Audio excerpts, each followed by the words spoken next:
years now, capped players have been sitting at level 100, grinding out incremental advantages, and working toward ascending to the coveted True Cap throne, held by a very few select players. Folks have long speculated and theory-crafted about what post-cap development could and should look like, and very recently they got a preview of a major development in that realm with the announcement that Ascension was coming to Gemstone. And it turns out it's not just for the capped folks. So fasten your low steel seatbelts and grab a seat next to Roblar, and welcome to the 12th episode of Town Square Central.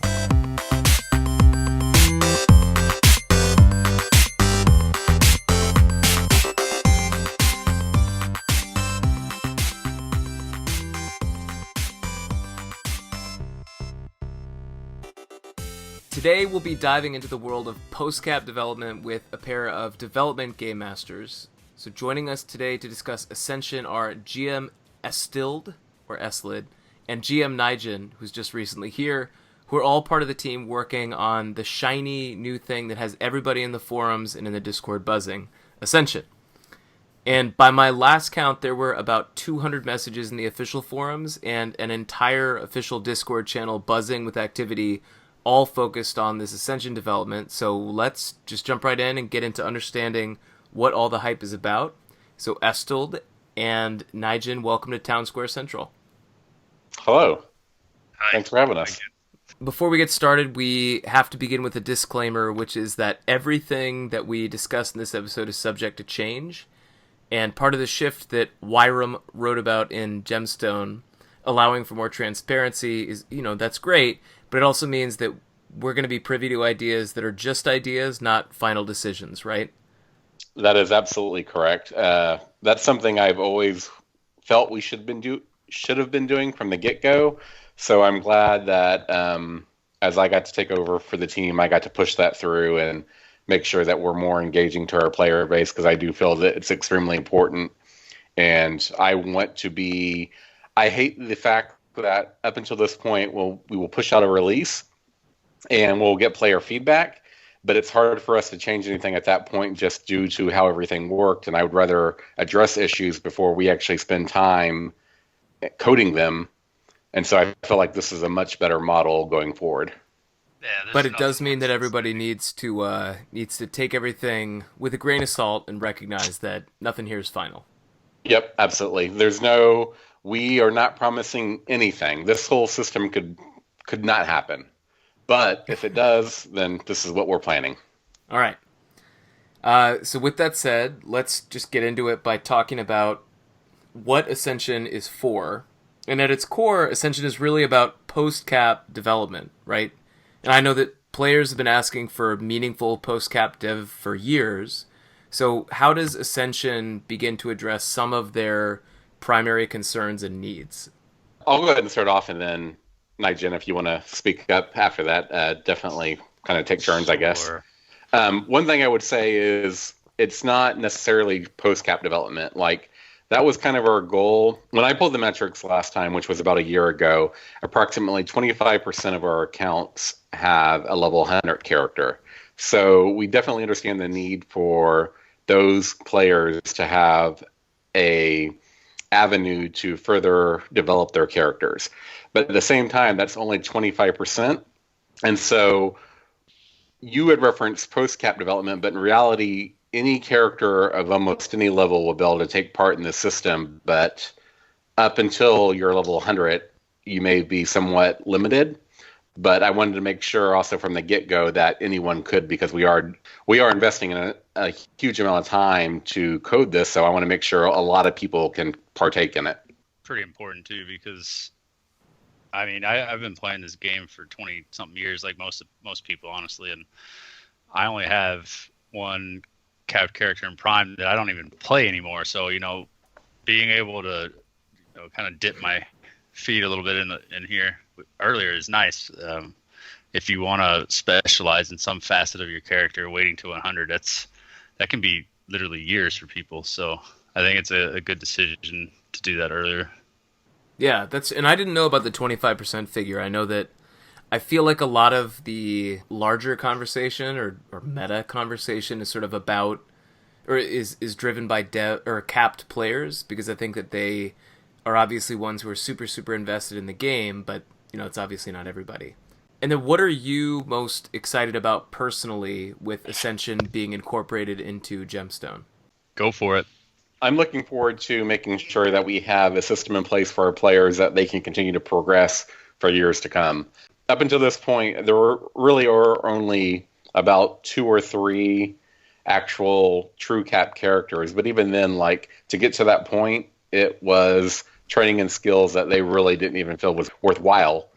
I'm looking forward to implementing a system that they will actually feel like they're progressing their characters going forward. Yeah, it's the same for me. I'm really into just like diversification of characters.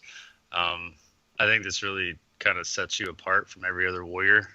That's using a 2-hander and full plate. Maybe you want to, like, I don't know, bust out a quarterstaff with light armor and pick up some Ascension stuff on the way to help you do that. Like, that's really just about making each character more unique and stand out outside of just the RP side, like actually supporting it mechanically as well. Absolutely. Okay, yeah, and that seems like a good moment to sort of pivot to getting into what Ascension actually is. So just explain to us in broad strokes here how the dev team is thinking Ascension will work right now. So at the basic level, as you're currently progressing and earning experience, it goes into a temporary pool called field experience. And then each pulse, you gain a set number of real experience that you then apply towards your normal training path. So with this Ascension, what we're planning on doing is making it so you can determine a amount of that percent of your field experience that you want to then dedicate to your Ascension experience pool. And then after you earn so much of that, you will then be able to earn an Ascension training point, which will then be able to use to unlock passive and active abilities in the Ascension system. So you can sort of decide how much of your experience you want to go toward either sort of normal leveling and progression, and how much of it you want to go toward Ascension development. Correct. Our current plan, which may very well change, is that it's kind of based upon your current level, meaning if you're level 20, you can allocate 20% of your experience into the Ascension system. If you're level 50, it's 50%, and if you're level 100, 100%.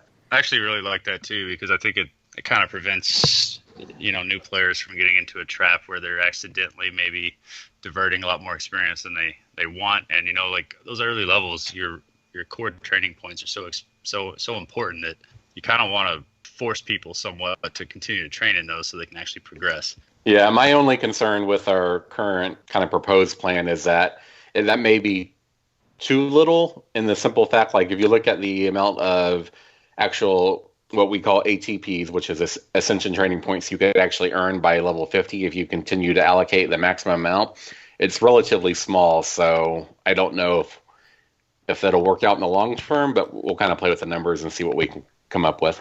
Because you still want people who really want to dive in early on to have the ability to do that, right? Yes, but at the same time, it's definitely, we also want to make sure that you can't like just stay at that level forever. Let's talk about the tiering system for a bit and how you're thinking about that. So what we're kind of, and this is only in terms of like how to logically like categorize the abilities, that there's going to be a general or common, elite, and legendary tier for the abilities. And realistically, what we'll probably have is you have to spend so many points in the common tier before you can allocate any points to the elite tier, before you can allocate any points to the legendary tier.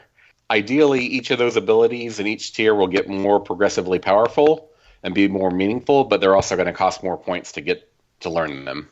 So you can't learn all of the abilities. You're gonna be limited, or can you? I mean, is there a cap to how many ATPs you can earn? There is no cap, but the more you invest into a specific skill, the more it costs to unlock the next level of it. So realistically, you should not be able to unlock everything because it should cost too much.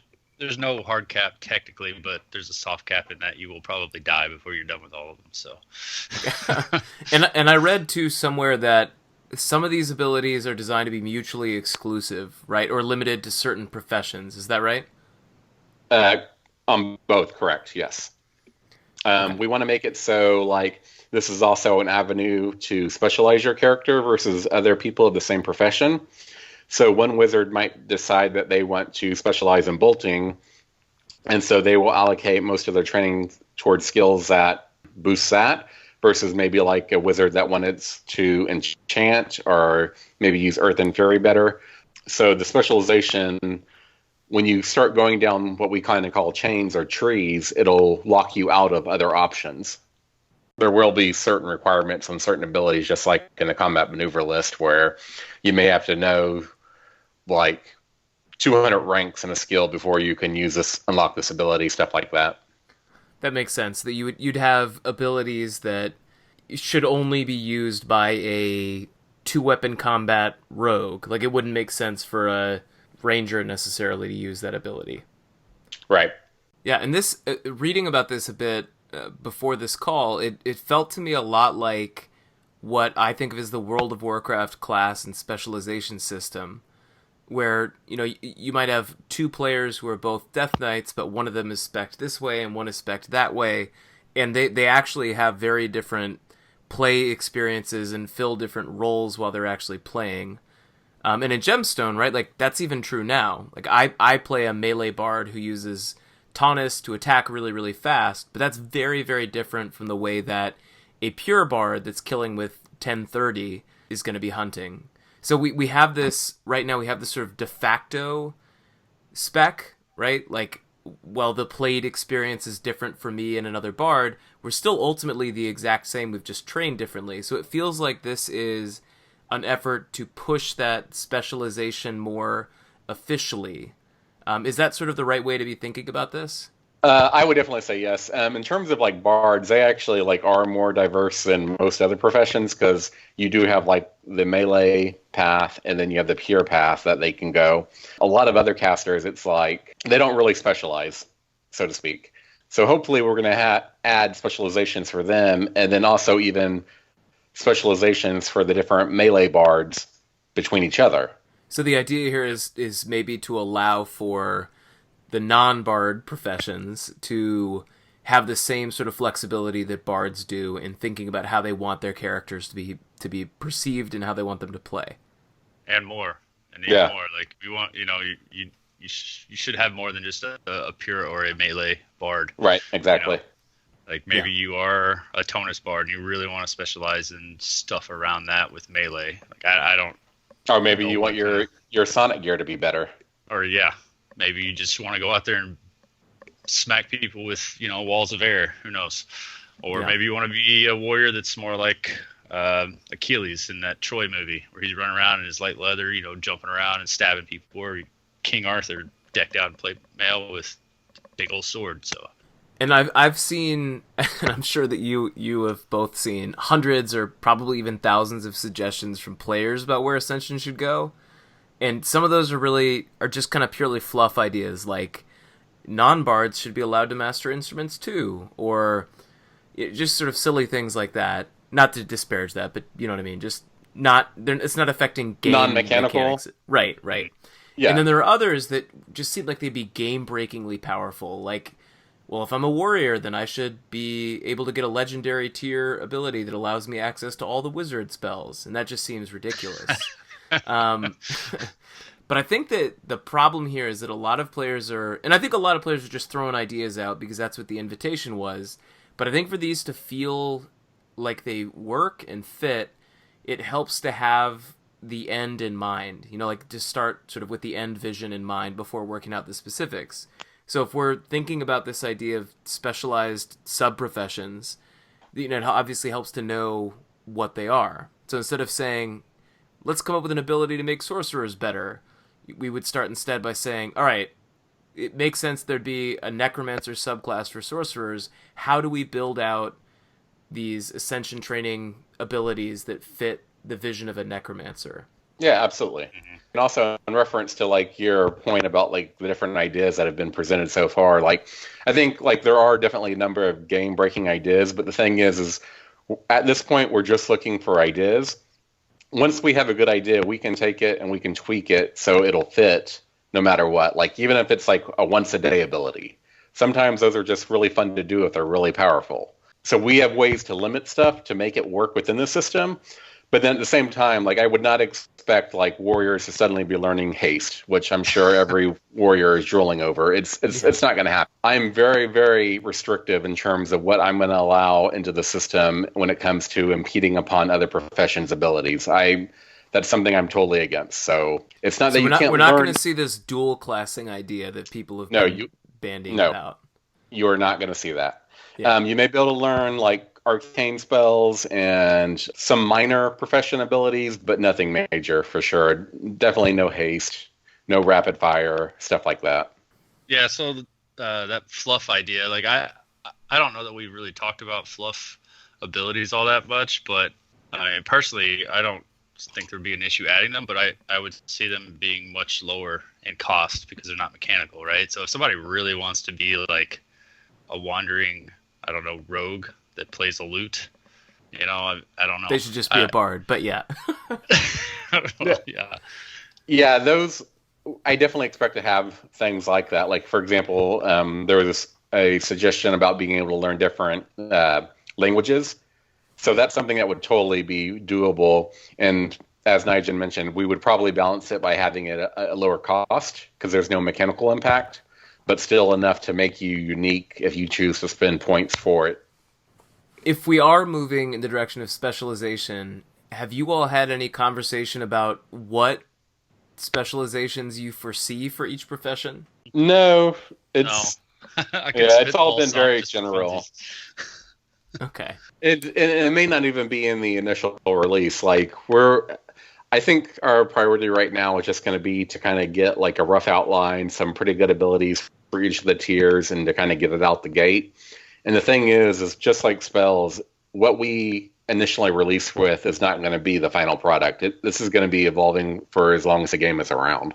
Right. Well, and it's easy to foresee the common tier abilities being rolled out without too many hiccups or too much difficulty, right? Because none of those are going to be wildly influential or game-breaking things. It's going to be like minor enhancements that you can slap onto your character.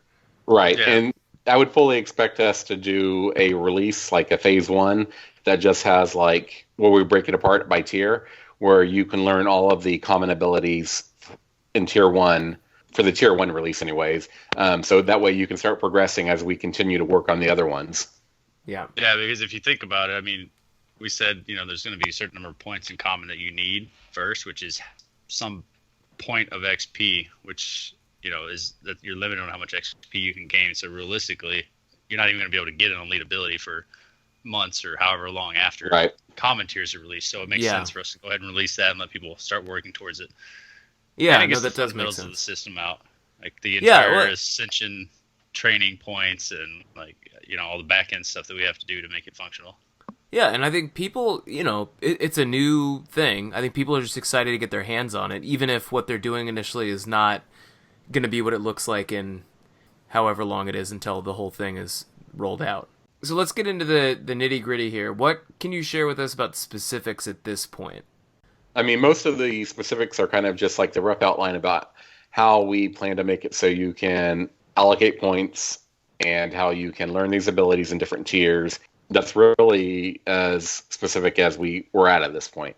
Okay. We're getting ready to start making a lot of final decisions about how this is going to work, but at the same time, players should continue to suggest ideas and provide feedback. And what's the timeline that you all have in mind for rolling out each of these tiers? I imagine you may have some sense of what the first one is, and the last two may be a little further off, but what's the ballpark in your mind?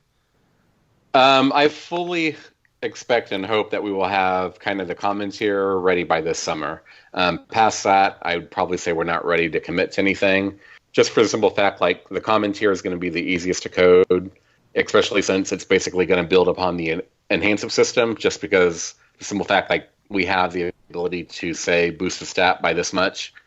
And a lot of the legendary abilities are kind of, you have to go in there and add a whole bunch of custom code for each ability, so that's going to take a lot longer.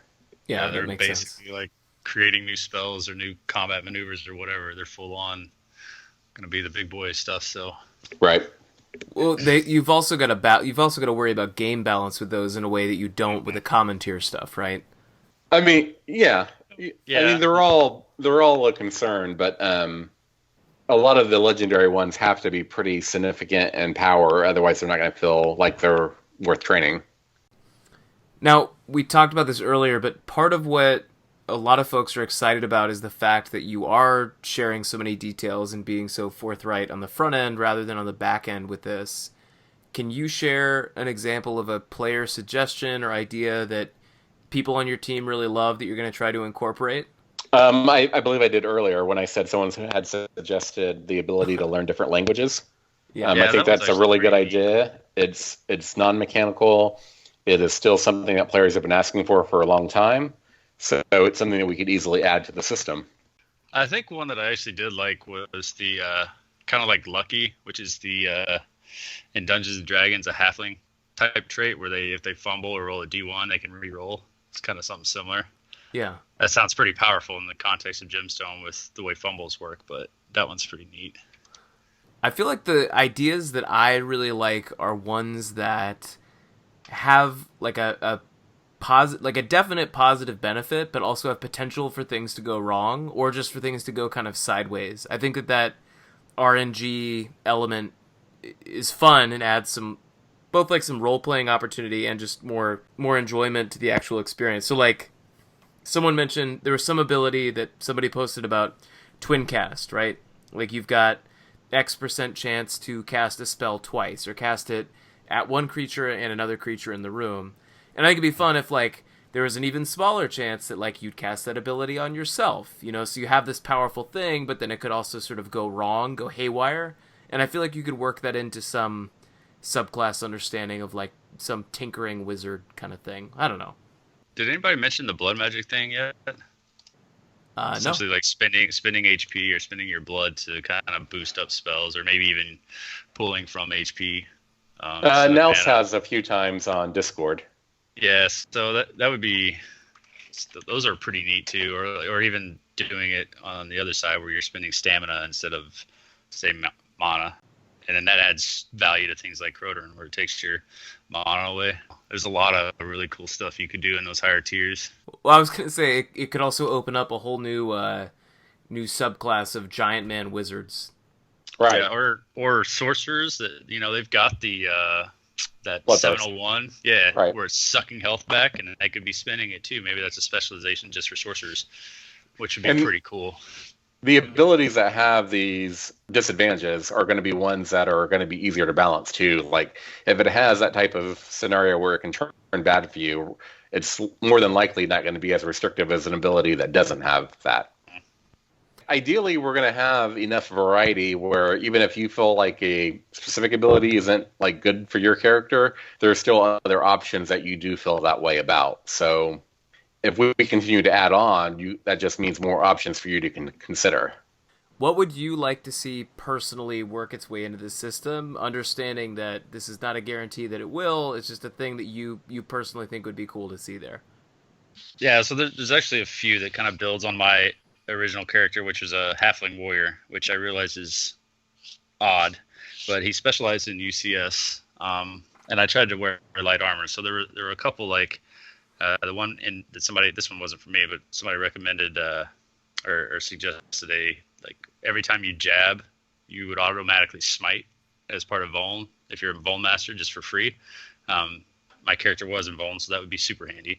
And then there were ones where all the limitations of UCS tier ups, if they're over a certain level, are removed. And then doing things like being able to use war cries during berserking and being able to stop berserk anytime I wanted, I'd really be able to just like kind of turn him into a Fist of Fury style warrior, which is how I pictured him while I was leveling him. It just was somewhat limited by the current system, but that would really kind of specialize him into the role that I saw him being. Okay, so let's fast forward however long we need to for Ascension to have been implemented, which let's assume that's, December 2020. All of Ascension is done. What are some other big projects that Dev is looking at on either the back or the front burner? I'm really not sure there are any, because Ascension is our number one priority as a team. So the way it works in development is we have a team project, which is Ascension, but then individual GMs can also work on their own personal projects that they want. And so stuff like the rogue updates that Naijin has been doing has been his personal projects. And as long as everyone's working on their team project, they can continue to work on a personal project at the same time. So I can't really answer the question because it kind of depends upon what everyone wants to work on. But we'll have to wait. We'll have to wait until after Ascension for the next massive project undertaking. It sounds like. Well, I mean, it just depends. Like for a team, yes, but not for an individual. Just really depends on if they're doing their work for the team at the same time. Then they can definitely work on multiple projects. Big or small, there's no limit on that. So at the same time, like when we're doing a lot of design work, like we're currently doing with Ascension, it kind of does like take a thought process to consider everything. So like sometimes like even you can't propose multiple projects at a time because we're all trying to focus on one thing. Yeah, I guess the larger in scope another project is, the more design discussion has to go around that to approve it, which takes away from Ascension discussion. So yeah, I can see that, what you're saying there. Right, so it's easier to be like, hey, there's this little problem with this one thing that I want to fix. Is that okay? Versus like, I want to redesign the weapon system. Like that's not the same thing. Yeah, because that's such a large system, it would take lots of design and lots of team input, which then pulls from the team project. And Exactly. I did find out, by the way, Naijin, after I made fun of rapiers the other day, that someone uses a tier 3 parasitic rapier in the game, so I was definitely wrong about that.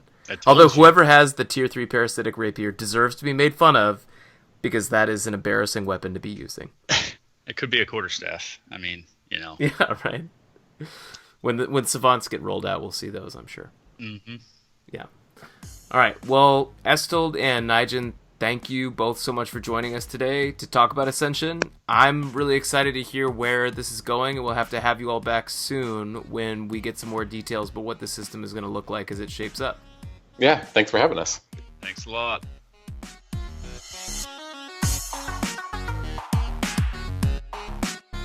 Thanks for listening. This show is supported by people just like you who love hearing it and decide that they want to support it on Patreon. So a special shout out to Ifrup, Luktar, Lysel, Hellman, Heather Ann, Lex Bubba, The Town Crier, and Conrash for being patrons of the show. If you decide that you want to support Town Square Central, help shape future content, and just help keep the show running well, consider becoming a patron today. You can find a link to our Patreon in the episode notes. In other news, depending on what happens with the whole COVID-19 situation, I'll be heading to SimiCon this year in August, and I hope to see you all there. I'll be recording a special SimiCon episode, so please let me know if you have any ideas for what you'd like to come out of that. And as always, email me with any suggestions, comments, ideas, or feedback, because I always love hearing from listeners. I read every email, Discord message, and PC note, so please keep them coming. You can reach me at gsivpodcast@gmail.com. And with that, thanks again, and catch you next time on Town Square Central.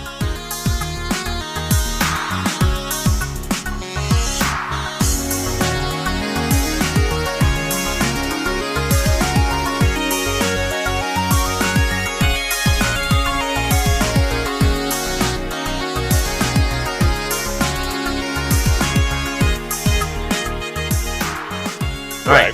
I definitely wouldn't invest any money into it. Yeah. Ouch. All right. No, I didn't mean that in a bad way. I know what you meant. You sound fine. I know what you meant. But also, what a dick.